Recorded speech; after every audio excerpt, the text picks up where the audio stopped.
Hey guys, welcome to my YouTube channel the golden law. तो आज हम बात करने जा रहे हैं section 22 and section 23 of IPC. Before starting the video मैं आप सबसे कहना चाहती हूँ कि जिन्होंने अभी तक मेरे चैनल को सब्सक्राइब नहीं किया है to subscribe my channel, like my video for more such law videos. तो अभी हम बात करने जा रहे हैं सेक्शन 22 की।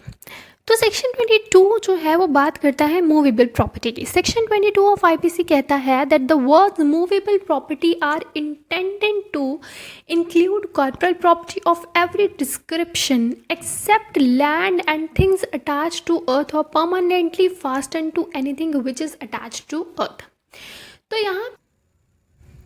तो अब अगर हम इसके डेफिनेशन को देखें ना, तो हम इसे 3 पार्ट्स में डिवाइड कर सकते हैं मूवेबल प्रॉपर्टी की। तो फर्स्ट वन इट सेज कि movable property include corporeal property. तो जितनी भी कॉर्पोरल प्रॉपर्टी है, मतलब टेंजिबल प्रॉपर्टी है, जैसे हम टच कर सकते हैं, देख सकते हैं, वो सारी टेंजिबल प्रॉपर्टी जो है वो मूवेबल प्रॉपर्टी के अंदर आएगी। लेकिन इसमें कुछ एक्सेप्शंस दिए हैं कि कौन कौन सी कॉर्पोरल प्रॉपर्टी जो है वो मूवेबल प्रॉपर्टी के अंदर नहीं आएगी।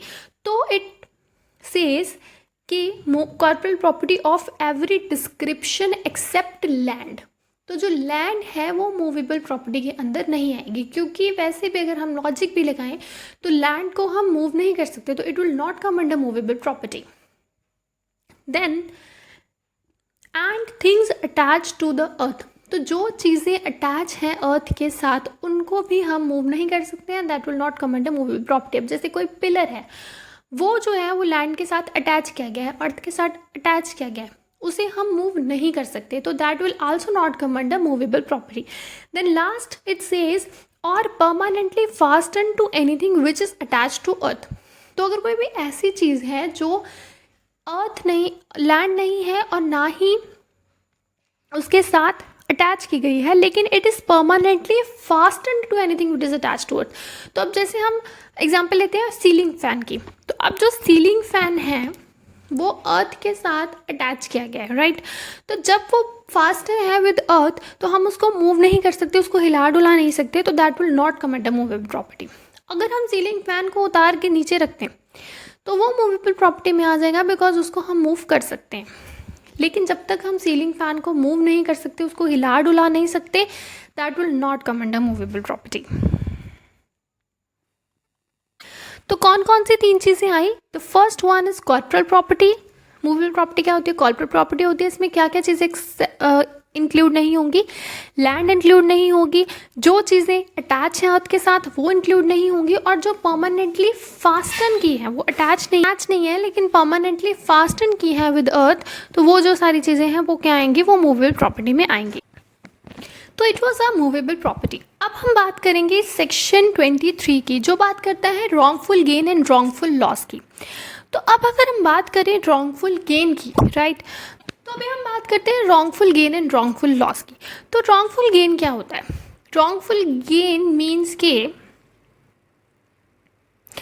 किसी की प्रॉपर्टी को, अगर हम जनरली बात करते हैं, अभी हम इन डेफिनेशंस वगैरह में नहीं जाएंगे, जनरली अगर मैं रॉन्गफुल गेन की बात करूं तो रॉन्गफुल गेन मीन्स कि किसी पर्सन की प्रॉपर्टी को एक्वायर करना, किसी और पर्सन की प्रॉपर्टी को लेना जिस पे आपका हक नहीं है, आप लीगली एंटाइटल नहीं हो उस प्रॉपर्टी को लेके, लेकिन स्टिल आप उसकी प्रॉपर्टी को एक्वायर कर रहे हो बाय अनलॉफुल मीन्स। अब फॉर एग्जाम्पल ए है, उसका एक गार्डन है और उसमें उसके एप्पल के ट्रीज लगे हुए हैं, ठीक है। अब मान लो कि बी एक पर्सन जो है वो उसको बिना बताए उसके एप्पल के ट्रीज में से उसके एप्पल जो है वो ले जाता है। अब यहाँ पे जो बी है, अभी जो प्रॉपर्टी थी वो ए की थी, उस पे जो ट्रीज थे वो ए के थे, और उसके जो एप्पल्स थे उसका लीगली एंटाइटल कौन था उन एप्पल्स को लेके? ए, बिकॉज प्रॉपर्टी ए की थी, ट्रीज ए के थे, तो जो लीगली एंटाइटल होगा उस एप्पल्स को लेके, उस प्रॉपर्टी को लेके, वो कौन होगा? ए होगा। लेकिन अगर बी उस प्रॉपर्टी को एक्वायर करता है, इज डूइंग रॉन्गफुल गेन, तो यहाँ पे बी को क्या हो रहा है? रॉन्गफुल गेन हो रहा है। और रॉन्गफुल लॉस किसे हो रहा है? वो ए को हो रहा है, बिकॉज वो प्रॉपर्टी जो थी वो ए की थी और बी ने उसे उस प्रॉपर्टी को लेके डिप्राइव किया, उसे वो प्रॉपर्टी नहीं दी।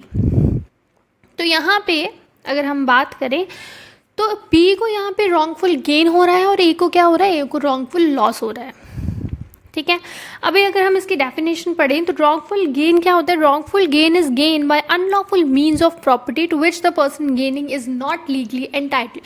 तो अगर कोई भी पर्सन किसी भी ऐसी प्रॉपर्टी को एक्वायर करता है, लेता है, जिस प्रॉपर्टी पे उसका हक नहीं है, he is not legally entitled to that property, and उस प्रॉपर्टी को वो कैसे एक्वायर करता है, बाय अनलॉफुल मीन्स एक्वायर करता है। तो इसके जो असेंशियल्स हैं वो क्या है, रॉन्गफुल गेन के, कि उस पर्सन को गेन हो रहा है किसी प्रॉपर्टी का, और जिस प्रॉपर्टी का उसे गेन हो रहा है उसके लिए वो लीगली एंटाइटल्ड नहीं है, एंड गेन जो है वो उसे अनलॉफुल मीन्स के थ्रू हो रहा है। ठीक है, so gain of some property and gain by unlawful means. उसी एग्जाम्पल को लेते हैं। अब जो बी था, वो जो एप्पल के ट्रीज थे, उसके एप्पल्स पे बी का हक नहीं था, he was not legally entitled for that apples, but still उसने वो एप्पल एक्वायर किए, बाय अनलॉफुल मीन्स उसने एक्वायर किए। तो यहाँ पे जो बी है वो रॉन्गफुल गेन कर रहा है। देन अगर हम रॉन्गफुल लॉस की बात करें तो wrongful loss is opposite to wrongful gain. Wrongful loss क्या है, wrongful loss is the law by unlawful means of property to which person losing it is legally entitled। तो अब जहाँ पे जिस पर्सन का राइट था जिस प्रॉपर्टी पे, he was legally entitled to that property, वो प्रॉपर्टी उसने लूज कर दी, वो उसे नहीं मिली, he was deprived of that property, तो वो क्या हो जाएगा, वो रॉन्गफुल लॉस हो जाएगा। अब ए जो था वो उसका गार्डन था, उसकी प्रॉपर्टी थी, एप्पल्स पे लीगली एंटाइटल्ड कौन था, ए था, पर उसने, बी ने उसे डिप्राइव किया, वो प्रॉपर्टी ए को नहीं मिली, तो यहाँ पे लॉस किसका हुआ, ए का हुआ, तो रॉन्गफुल लॉस हुआ। इसकी एक और एग्जांपल मैं आपको देती हूँ। अब फॉर एग्जांपल ए एक पोस्टमैन है, ठीक है, तो यहाँ पे ए ने कुछ लेटर्स जो थी वो डिलीवर करनी थी टू डी, तो उसने वो लेटर डिलीवर नहीं की, वो पार्सल उसने डी को डिलीवर नहीं किया, उसने खुद ही उस पेपर्स पे साइन कर दिए, इस चीज़ को प्रिटेंड करने के लिए, इस चीज़ को शो करने के लिए कि जो सामने वाला मतलब डी है उसे वो पार्सल पहुंच गया। तो यहाँ पे डी जो है उसे रॉन्गफुल लॉस हुआ, बिकॉज वो पार्सल उसका था, he was legal entitled to that parcel, but उसे वो पार्सल नहीं मिला, तो यहाँ पे रॉन्गफुल लॉस किसका हुआ, ए का हुआ, सॉरी डी का हुआ। तो यहाँ पे रॉन्गफुल लॉस किसका हुआ, डी का हुआ, और रॉन्गफुल गेन किसका हुआ, रॉन्गफुल गेन हुआ ए का, क्योंकि जो प्रॉपर्टी थी वो डी की थी और उसने गलत मीन से, अनलॉफुल मीन से उस प्रॉपर्टी को अपने पास रखा था, और he was not legally entitled to that property.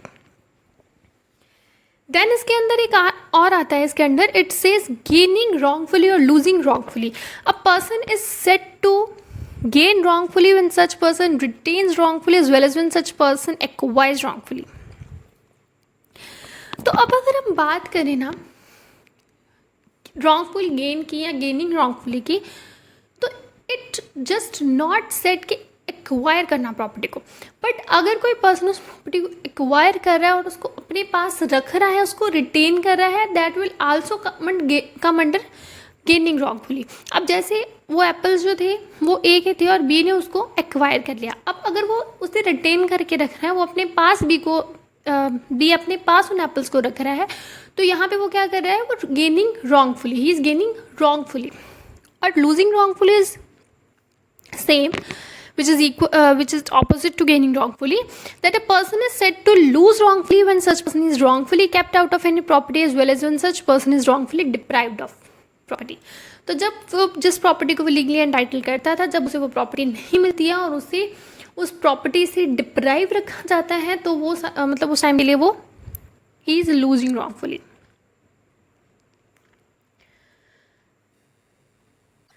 So this was our concept of section 22 and 23। I hope you like the video। अगर आपको मेरी वीडियो अच्छी लगी हो then do subscribe my channel। और IPC पे हमने और